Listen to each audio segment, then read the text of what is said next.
केशव प्रसाद मिश्र का उपन्यास कोहबर की शर्त खंड 1 भाग 15।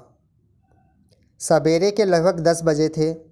सावन का आकाश बादलों से घिरा हुआ था, किंतु हवा होने से बादल उड़ते जाते थे। चौबेपुर जाने के लिए सोना की धारा और हवा दोनों माफिक थीं। सोना का पानी अभी बहुत गंदा नहीं हुआ था। नदी के दोनों ओर जनेरा, सांवा और जोन्हरी के हरे खेत लहरा रहे थे। ठंडा सुहावना मौसम नाव खेने के लिए मन में और भी उत्साह भर देता था।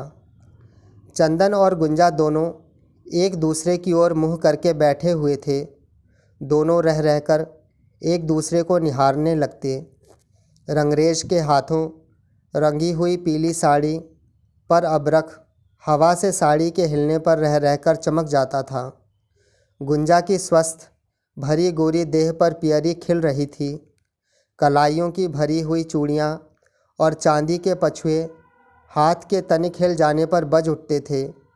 सुघर सलोने मुँह की काजल से भरी बड़ी बड़ी आम की फाँक सी आँखें चंदन के मुँह पर टिकी रहती। जब कभी चंदन ताक देता तो गुंजा लजाकर दूसरी ओर देखने लगती। आज गुंजा को लग रहा था कि 4-5 महीनों के दिन जैसे खेल में ही बीत गए।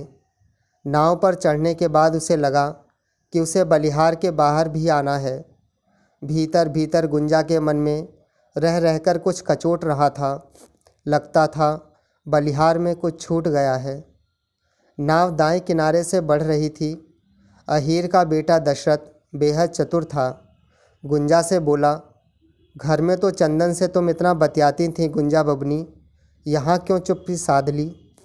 गुंजा मुस्कुरा पड़ी तो दशरथ फिर बोला, हमारा वश चलता तो वैद्य जी से कहते कि छोटी बेटी को भी इसी घर में डाल दो। घोड़ी पर सवार होते जगत जवार छान मारेंगे, लेकिन चंदन जैसा लड़का नहीं पाएंगे। कोई दूसरी संतान तो उनको है नहीं।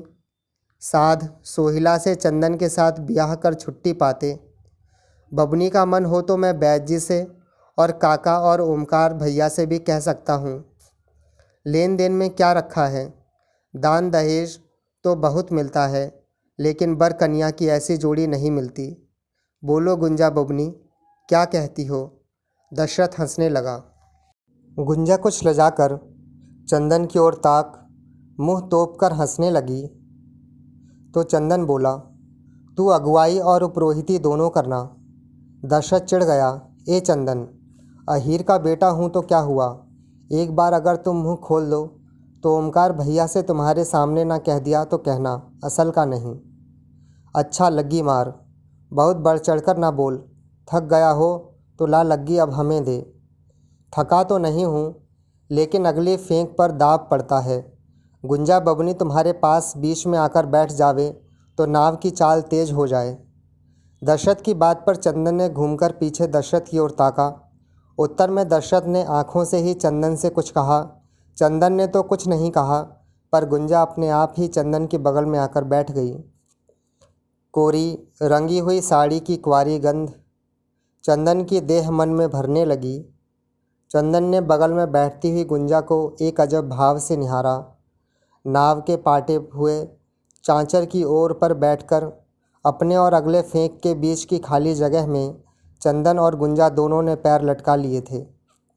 नाव में थोड़ा सा पानी था। दशरथ ने एक बार तेज़ी से लग्गी मारी।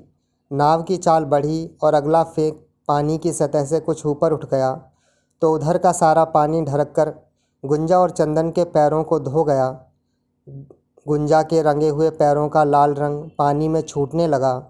थोड़ी देर बाद अचानक चंदन ने नीचे पैरों की ओर देखा तो पाया कि गुंजा के गीले पैरों से छू छू कर उसके अपने पैरों पर भी रंग से लाल लाल धब्बे उतर आए थे।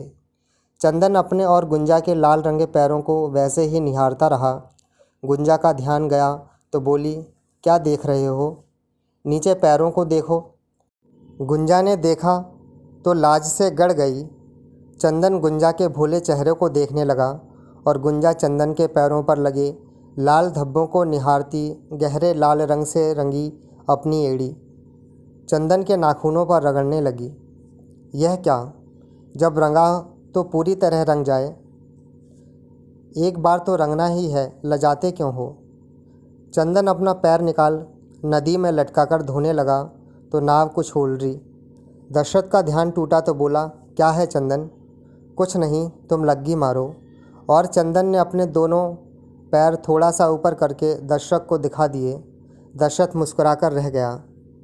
सहसा दशरथ गाने लगा। नाव पानी चीरती गई। दशरथ के गीत के बोल हवा में पीछे छूटते गए और ऊपर आकाश में एक के बाद एक बादल के टुकड़े सूरज को ढकते हुए मौसम सुहावना करते गए। अभी कितनी दूर है चंदन? आधे से अधिक तो आ गए। देखो, वह रहा तुम्हारे गांव के सिवान वाला बरगद का पेड़। गुंजा ध्यान से देखकर बोली, अरे दीपासक्ति वाला कहो। और गुंजा ने मन ही मन दीपासक्ति को प्रणाम किया और सोना का जल लेकर अपने सिर पर छिड़क मन में ही मनौती मान ली कि हे दीपासक्ति, यदि चंदन से मेरी मांग भरी तो गा बजा के चुनरी से तेरी गोद में भरूंगी। फिर अपने आप ही चंदन से कहने लगी, सुनो, हमारे गांव में एक चौबे थे, उनकी बेटी थी दीपा। ब्याह के समय लोग कहते हैं वे 14 साल की थीं। ब्याह के बाद दीपा ने कोहबर में बैठे हुए अपने वर को देख लिया जो 45 साल का था। कोहबर की रस्म जब पूरी हो गई तो पिछवाड़े खिड़की की राह से निकल दीपा इसी सोना में डूब मरी। भोर में उनकी लाश इसी पेड़ की जड़ में अटकी मिली। पहले सोना में 12 मास पानी भरा रहता था, लेकिन तभी से गर्मी में ये सूख जाती है। उसी समय से इस पेड़ का नाम दीपासक्ति पड़ा। इस गांव का चलन है कि हर लड़की अपने ब्याह के बाद विदाई से पहले अपने वर के साथ आकर दीपासक्ति को पूजती है। तो तुम भी पूजोगी गुंजा? चंदन ने बीच में ही टोक दिया। और नहीं तो क्या। गुंजा ने लजाकर चंदन को देखा। नाव दीपासक्ति के पास आ गई थी। गुंजा फिर कहने लगी, इनसे लोग मनौती मांगते हैं और पूरी भी होती है। चंदन, तुम भी मनौती मांग लो ना। किसके लिए? चंदन ने शरारत भरी हंसी हंसकर पूछा। अपने लिए और किसके लिए? गुंजा कुछ खींचकर बोली। किस बात के लिए? चंदन ने फिर पूछा। जिस बात के लिए तुम्हारा मन चाहे। तुम्हारे मन की बात मैं क्या जानती हूँ? गुंजा ने बड़ी सरलता से कहा और फिर सोना की बहती धार की ओर ताकने लगी। चंदन भी उसी सरलता से गुंजा को निहारने लगा। बक, हमको क्या निहारते हो, मांगो ना मनौती। चंदन हंसकर कहने लगा, हे दीपासक्ति। गुंजा के बीच में ही टोक दिया, ऐसे नहीं, हाथ जोड़कर कहो। और गुंजा चंदन की दोनों हथेलियां जुटाकर सामने की ओर बढ़ाकर बोली, अब कहो। हे दीपासक्ति, अगर गुंजा को अच्छा सा मनचाहा वर मिला तो मैं तुम्हें पकवान चढ़ाऊँगा। गुंजा ऊपर से खींच गई। ज़ोर से चंदन की पीठ में चिकोटी काटकर बोली, मनौती में भी हंसी करते हो। कहूँगी पूरब चलने को तो चलोगे पश्चिम। गुंजा की इतनी चिंता है तो क्या? चंदन ने कहा, कुछ नहीं, हर समय हंसी। गुंजा दूसरी ओर मुँह करके बैठ गई। चंदन गुंजा के पास सरक कर बैठ गया। नाव दीपासक्ति को पार कर गई। हमारे पास बैठना अच्छा नहीं लगता? गुंजा ने चंदन से धीरे से पूछा। जाने वाले के पास अंतिम समय में घड़ी भर बैठ लेने से कौन सा सुख मिलेगा गुंजा? अब जब बाकी दिन अकेले ही काटने हैं तो घड़ी भर का यह संग साथ तो और भी कचोटता रहेगा।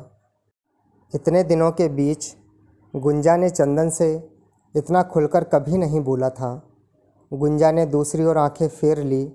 फिर सोना के जल में टप टप आंसू गिरने लगे।